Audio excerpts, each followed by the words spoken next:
Hi, welcome to Bookish Brits. I'm Rex, and this month I'm going to be talking about The Buried Giant by Ishiguro.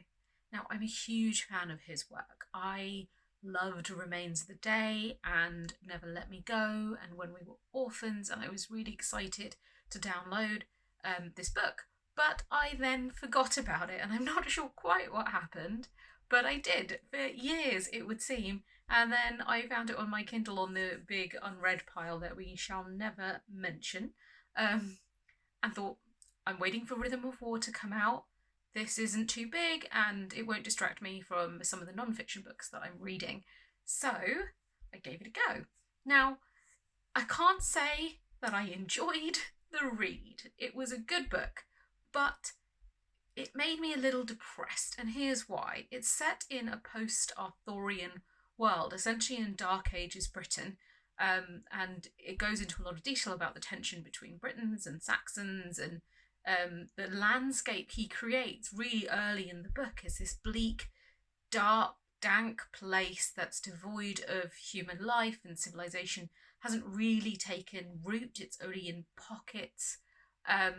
And that most of the countryside is barren and open and full of this mist that becomes almost like a presence in the narrative and in the story. And you're following an elderly couple who they have memory problems, and it turns out that everyone seems to have these memory problems.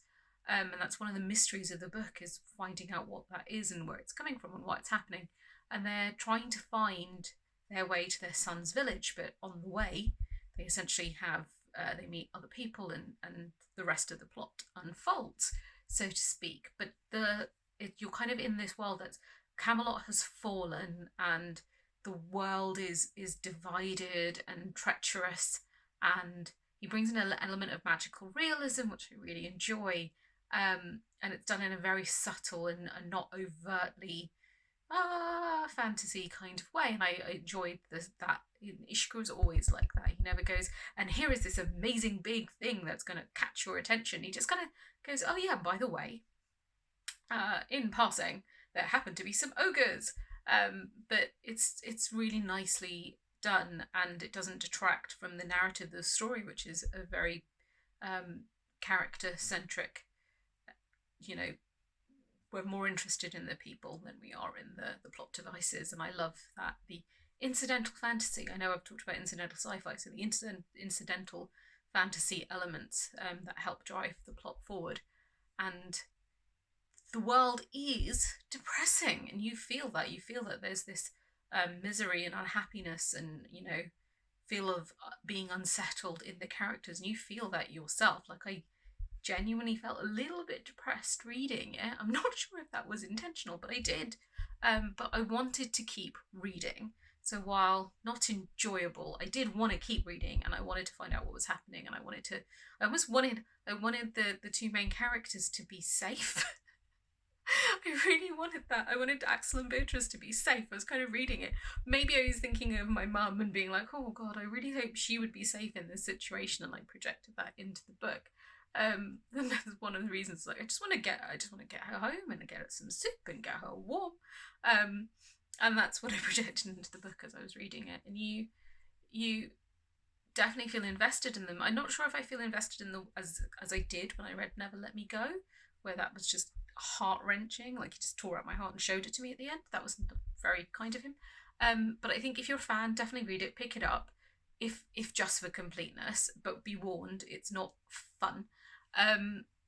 But if you're not, should you rush out and read it? Well, here's the caveat. I am a huge fan of the Arthurian cycle. Absolutely huge. I tried to read Mallory when I was 11, didn't happen. But I then found Tennyson's Idylls of the King and fell in love with the whole cycle. And then I found Mists of Avalon and so many other brilliant retellings of the Arthurian narrative.